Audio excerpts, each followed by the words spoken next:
ঢাকা বিশ্ববিদ্যালয়ে ছাত্রলীগের দুই গ্রুপের সংঘর্ষে কমপক্ষে ৭০ জন আহত হয়েছে। আধিপত্য বিস্তার নিয়ে মহসিন হলে ওই সংঘর্ষের সময় গোলাগুলি এবং বোমাবাজি হয়।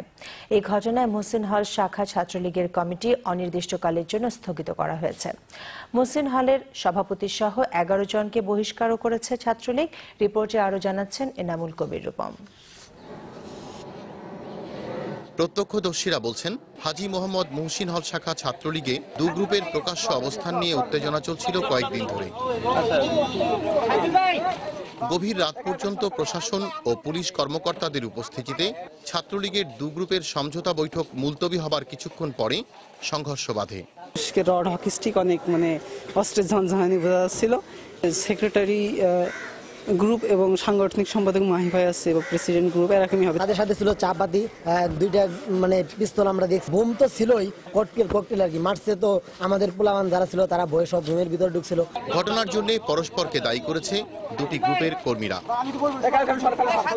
ওই মাই গ্রুপই প্রথম শুরু করছে এবং ওরাই করছে ওপেন থ্রেড যে তুই হল থেকে বেরিয়ে যাবে, আমি হল চালাবো।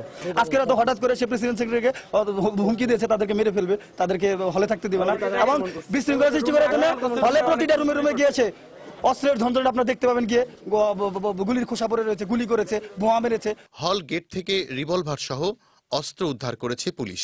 আমরা আসছিলাম 4টার দিকে, তো মোটামুটি স্বাভাবিক, বললো যে আর কোনো সমস্যা নেই। ছাত্রদের ভিতরে মারামারি হয়েছে আর কি, এক পক্ষ আর এক পক্ষকে আক্রমণ করছে। ঘটনা তদন্তে কমিটি গঠন করেছে হল কর্তৃপক্ষ।